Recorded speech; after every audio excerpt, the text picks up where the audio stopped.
Bonsoir tout le monde. C'est une joie pour moi de me tenir devant vous pour partager ce message puissant, ce message d'amour que Dieu veut nous accorder. Nous sommes déjà arrivés à notre 4e soirée. Dieu nous aime. Êtes-vous convaincus de cela? Pour ma part, je suis persuadé que Jésus m'aime et il me l'a démontré dans les soirs précédents. Il est puissant, Dieu est tout puissant et ce soir, il veut nous montrer que non seulement il est à notre écoute, mais il est aussi le seul qui puisse nous sortir de la pire des situations possibles. Peut-être ce soir nous nous sentons débordés par les problèmes. Nous ne savons pas comment nous en sortir. Nous ne savons peut-être pas plus quoi faire. Eh bien, laissez-moi vous dire que vous n'êtes pas ici par hasard. Jésus est la solution à tous nos problèmes. Amen. Amen. Pour commencer, je vais vous raconter une histoire. C'est l'histoire d'une jeune femme qui s'appelle Verona. Excusez-moi. C'est une jeune femme très intelligente. Elle aimait discuter, elle aimait argumenter. Elle avait le don du débat. Une fois lancée, elle devenait implacable. Cette jeune femme était très au courant des problèmes sociaux et aimait le partager au monde. Elle le faisait sur ses blogs. Elle était au courant et informée des dernières nouvelles et tendances grâce à son compte Twitter très actif. Malheureusement, son obsession pour les ordinateurs la conduisit à une planche Ouija sur le net, qui est aussi connue comme une planche spirit. On associe cette planche à la possession démoniaque et on avertit les gens de ne pas avoir affaire à elle. Un soir, Verona fut attirée par elle et elle invita une amie à se joindre à elle pour jouer. Alors elles étaient là, elles jouaient, et Verona fut soudainement possédée d'esprits diaboliques. Elle se mit à grogner, à se débattre. Elle se mit à halluciner. Elle bavait, avait du mal à avaler. C'était très difficile de la contrôler, car elle avait une force surhumaine. Elle se mit à parler d'une voix grave, plus grave que celle d'un homme adulte. L'histoire nous dit que Verona fit plusieurs tentatives pour s'emparer d'objets pointus et semblait vouloir se tuer. Depuis des siècles, Satan et tous ses démons recherchent des personnes à contrôler. Ils recherchent des personnes faibles, alors que les jeunes et les adultes continuent à s'impliquer dans des choses sataniques.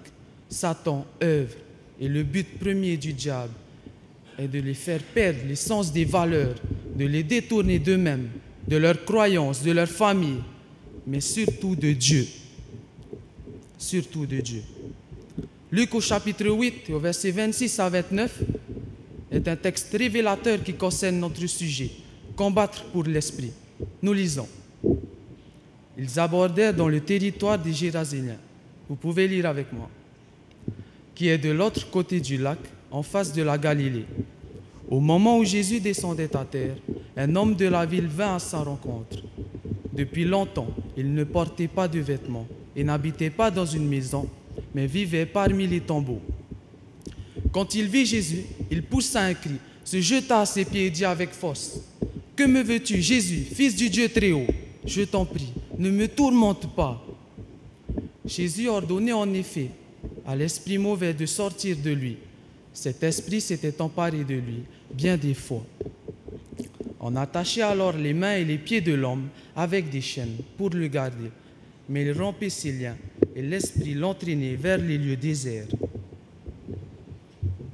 Tout comme Verona, ces esprits diaboliques procuraient à cet homme une force surhumaine.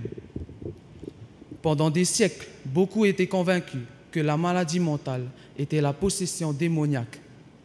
La possession démoniaque est essentiellement un problème d'ordre spirituel. Mais la maladie mentale est la conséquence de problèmes d'ordre spirituel, social, physique et psychologique. La maladie mentale ne doit donc pas être considérée de manière catégorique comme une possession démoniaque. Une réponse spirituelle est nécessaire pour résoudre le problème de la possession démoniaque, alors que des soins médicaux, psychiatriques suffisent dans un cas de maladie mentale.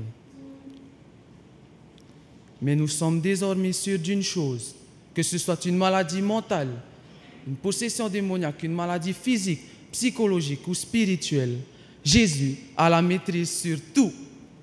Est-ce que vous croyez que Jésus a la maîtrise sur tout? Il peut nous guérir. Persévérons dans la prière.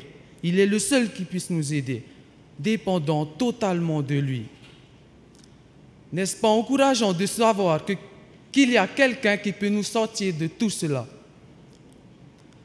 Ces histoires de possession démoniaque, ou plus globalement de spiritisme, intéressent et touchent de plus en plus de personnes, jeunes, enfants et adultes dans le monde.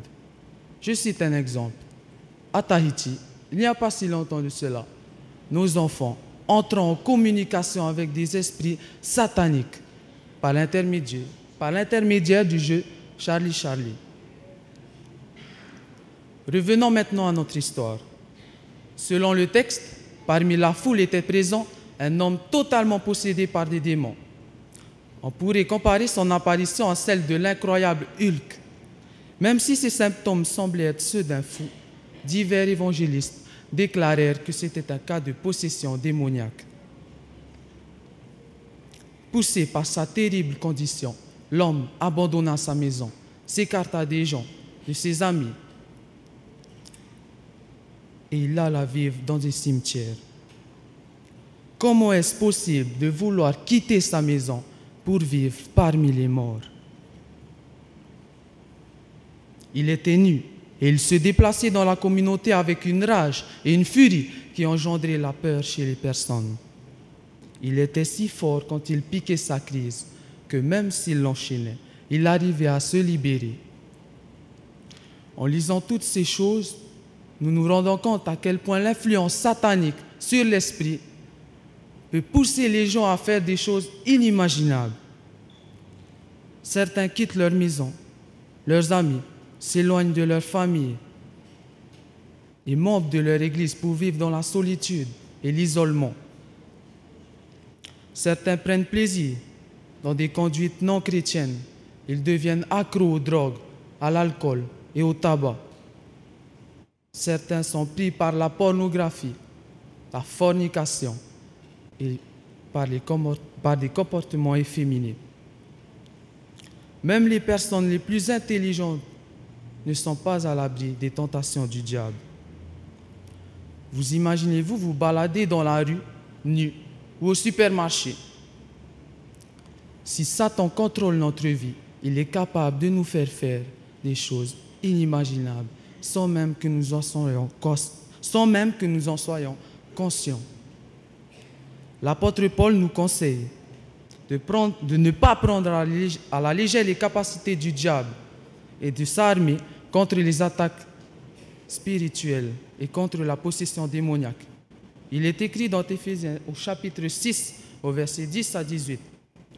Enfin, puisez votre force dans l'union avec le Seigneur, dans son immense puissance. Prenez sur vous toutes les armes que Dieu fournit afin de pouvoir tenir bon contre les ruses du diable, car nous n'avons pas à lutter contre des êtres humains, mais contre les puissances spirituelles mauvaises du monde céleste, les autorités, les pouvoirs, les maîtres de ce monde obscur.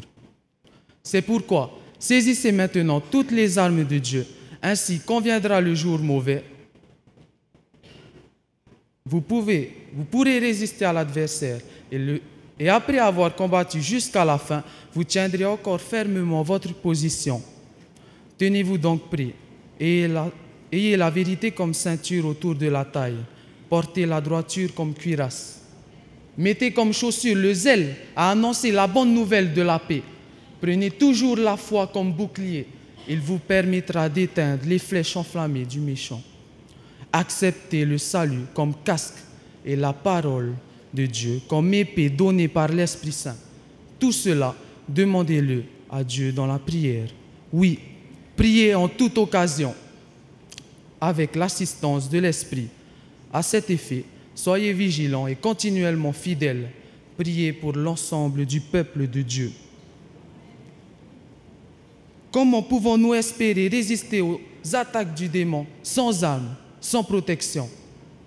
Comment pouvons-nous espérer gagner une bataille sans Jésus?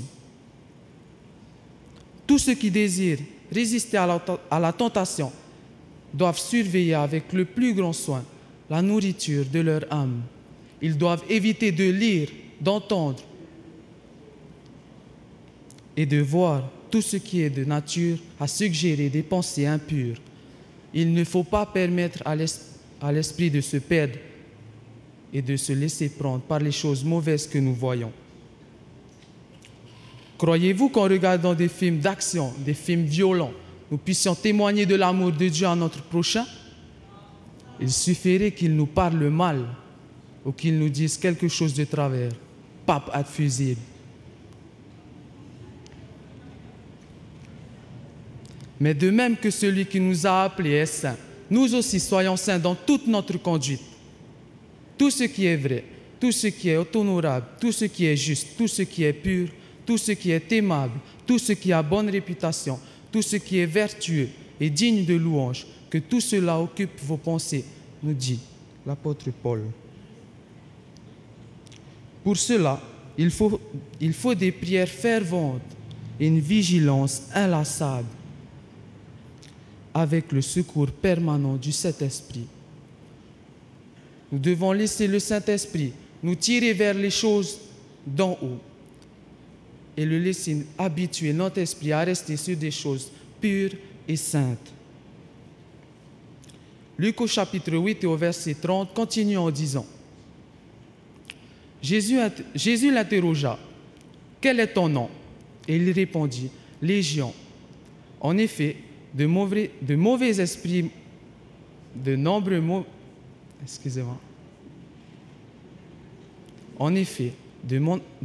esprits mauvais étaient entrés en lui. À cette époque, une légion se constituait de 6000 soldats. Le démoniaque indiquait là à Jésus le degré de sa maladie.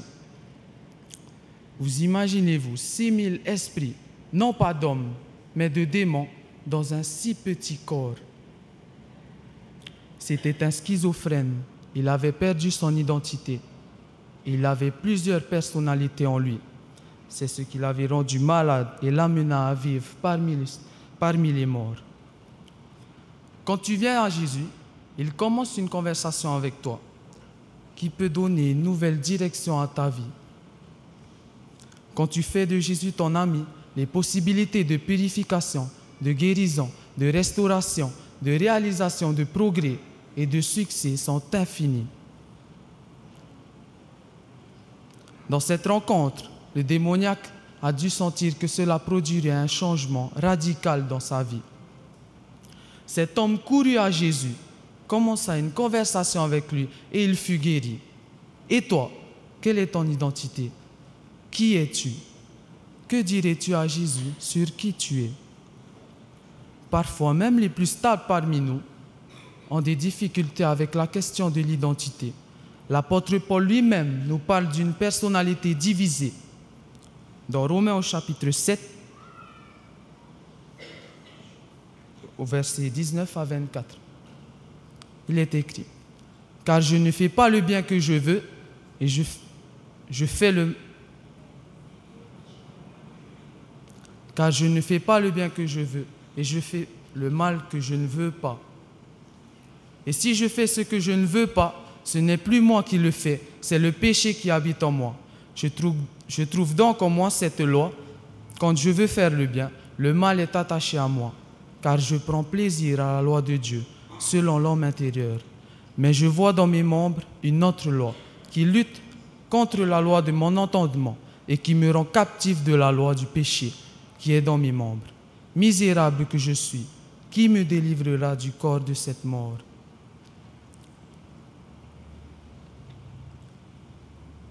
C'est le péché qui est en nous qui agit, nos petits démons.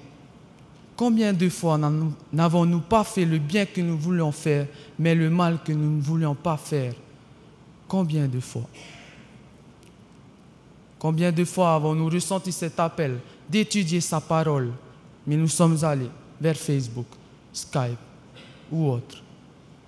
Combien de fois avons-nous eu des mauvaises pensées, mauvais caractères?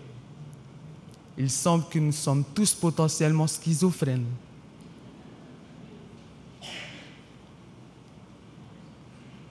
Mais voici la bonne nouvelle. En venant à Jésus, notre vraie identité peut être révélée. Et même si nous sommes trop confus, nous ne savons plus quoi faire, nous ne savons plus où nous en sommes, peut-être trop déséquilibrés, il peut nous redresser, il peut nous guérir et nous restaurer. Aucun cri d'une âme en détresse ne reste sans réponse, même le plus petit de tous.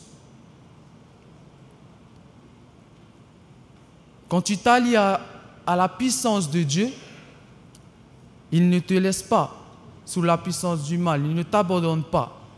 Il est là, il te relève. Tu n'es pas abandonné à l'imperfection de la chair. Jésus était la réponse au problème du démoniaque. Ce même Jésus qui calma la tempête est aussi celui qui peut guérir nos esprits, celui qui peut résoudre nos crises d'identité, réarranger nos façons de penser et nous mettre sur la route de la réjouissance. Il est le seul qui puisse nous sortir des situations dans lesquelles nous nous sommes mis de manière inconsciente. Qu'est-ce qu'un véritable ami? Un ami est une personne avec qui tu oses être toi-même. Tu n'as pas besoin de faire semblant d'être quelqu'un d'autre. Il te connaît, il te comprend. Tu peux lui avouer tes petits péchés. Il ne te jugera pas. Tu peux le négliger, le tolérer, le mettre de côté. Cela importe peu. Il t'aime, il te comprend. Quand nous nous évaluons, nous rendons compte que nous n'avons jamais été un tel ami. Et je pense aussi que ce soir, nous n'avons jamais eu de tel ami. Et c'est la raison pour laquelle nous sommes ici ce soir. Nous cherchons cet ami. Nous avons besoin de cet ami. Dieu, cet être ultime, est un tel ami. Quand il te dit « Parle-moi de cela », tu peux t'ouvrir et révéler ta confusion. Tu peux lui dire « Mon mariage est un échec. J'ai trahi mon meilleur ami. Je souffre de bipolarité. Mes enfants se sont éloignés de moi. Je suis accro à la pornographie. Je suis accro au sexe. J'ai des tendances. Je lutte avec des tendances homosexuelles.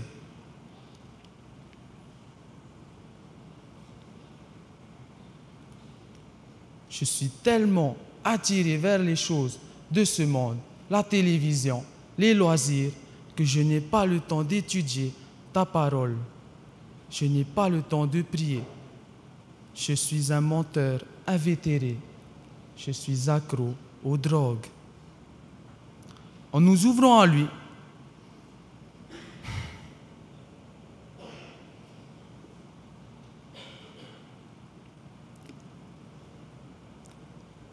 Dieu peut donner un nouveau sens à notre vie. Il peut faire de nous une personne nouvelle, avec une personne à aimer, quelque chose à faire, quelque chose à espérer.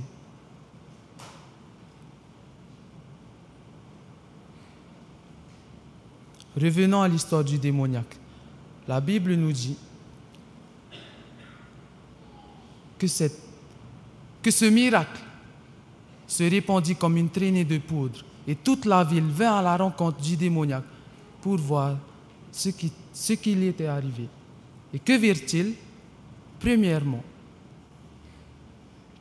l'homme était assis aux pieds de Jésus. Il agissait de manière responsable. Il n'était plus libre de faire ce qu'il voulait. C'est ce qui l'avait rendu malade. Il agissait sous l'autorité de Jésus. Cher ami, la liberté chrétienne est un paradoxe. Quand tu te soumets à la Seigneurie de Christ et que le Saint-Esprit prend possession de ta vie, et tu es presque libre. Quand l'Esprit de Dieu réside en toi et que Jésus est intronisé, le méchant ne peut plus rien te faire. Vous savez pourquoi? Parce qu'il y a une puissance en nous supérieure à celle du démon. Et cette puissance, c'est Jésus. Deuxièmement, il était habillé, autre signe de bien-être. Il n'avait plus honte. Sous l'influence de Jésus, il s'habilla avec un nouveau sens de ce qui était convenable et décent. Troisièmement, il était dans son bon sens. Il voyait le monde tel qu'il est. Il n'était plus paranoïaque et convaincu que tout le monde en voulait à sa vie. Il était tellement en admiration devant Jésus qu'il voulut tout laisser et le suivre. Mais Jésus avait une mission, une autre mission pour lui. C'était un ministère de personne en personne. Il le renvoya chez lui. Il dit, rentre chez toi, va voir ta famille et dis-leur ce qui t'a été fait. Va dans ta localité, raconte à tes amis ce que le Seigneur a fait pour toi. Jeune homme, jeune fille, où en est ta vie ce soir? Quels sont les démons qui te hantent encore ce soir? Est-ce le tabac, la drogue, peut-être l'alcool, ou même les trois ensemble? Quels sont les démons qui te hantent encore ce soir? Est-ce les jeux, le sexe ou la télévision? Es-tu perdu, seul? Ne sais-tu plus comment t'en sortir? Ne sais-tu plus quoi faire? Ce soir, là où tu es, Jésus adresse à chacun de nous cet appel solennel dans Matthieu au chapitre 11 au verset 28 qui nous dit « Venez à moi, vous tous qui êtes fatigués et chargés, et je vous donnerai du repos. » Tout comme il l'a fait avec le démoniaque, Jésus veut nous guérir, il veut nous redresser. Il suffirait de le laisser siéger sur le trône de notre cœur. Il se tient à la porte et il frappe. Ne voudrais-tu pas ouvrir? Ne rejette plus son appel. Il veut te guérir. J'aimerais partager avec vous mon histoire. Alors, ça fait 19 ans que je suis à l'église adventiste.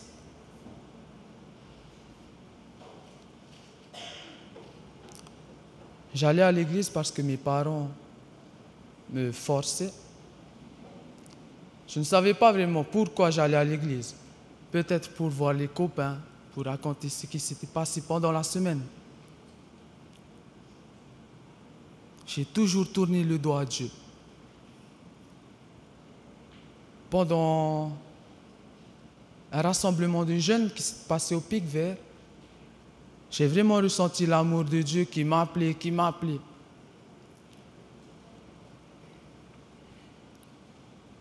Et je me suis remis en question. J'ai pensé à ma famille, tout ce qu'il a fait pour moi. Il ne nous a jamais laissé tomber. On avait eu beau avoir des problèmes financiers. On avait beau lui tourner le dos, il était toujours là.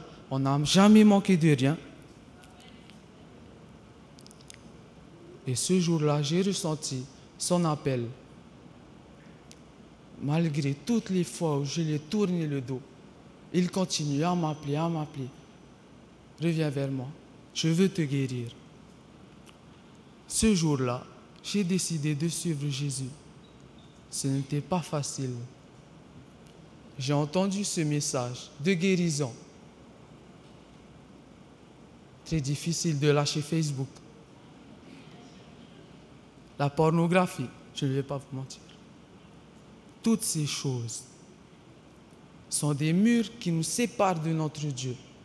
Et Dieu veut casser ces murs, veut nous guérir, nous relever. Qui veut que Jésus le guérisse ce soir? Qui veut ouvrir son cœur à Jésus et lui dire, Jésus, Prends ma vie, pardonne-moi, guéris-moi, élève-moi.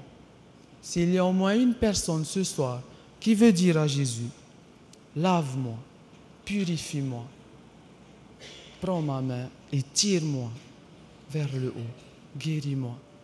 Je vais demander à cette personne de se lever. Amen.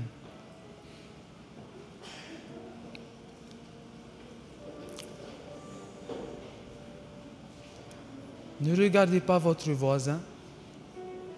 Dieu vous regarde et il voit ce qui se passe dans votre cœur. Si vous avez besoin de cette guérison, levez-vous. Ne rejetez pas son appel. Il veut vous guérir. Il est là pour ça. Nous pouvons le négliger, le mettre de côté. Il ne nous abandonne jamais. Il est toujours là, à frapper à la porte de notre cœur. Malgré tout ce que nous le faisons, il a préparé cette place pour chacun de nous. Il nous invite à son grand festin. Il nous donne la vie éternelle par le sacrifice de son Fils.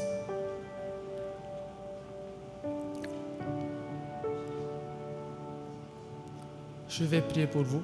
Je vous demande d'incliner la tête. Merci.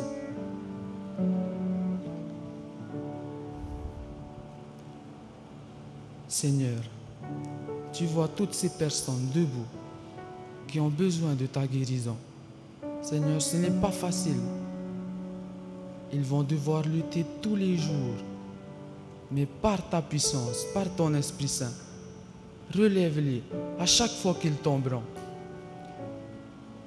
Rappelle-les à quel point tu les aimes et rappelle-les à quel prix tu les as rachetés. Seigneur, ils ont besoin de toi. Ils veulent être libérés.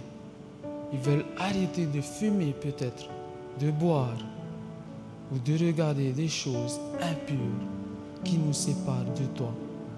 Seigneur, tu connais leur cœur. Tu vois la sincérité de leur engagement. Je voudrais te prier pour toutes ces personnes. Garde leur engagement. Fortifie-les. Aide-les à vraiment revenir à toi. Aide-les à ne plus attendre comme je l'ai fait. On a tous besoin de toi. Pardon, Seigneur. C'est ma prière. Au nom de Jésus. Amen.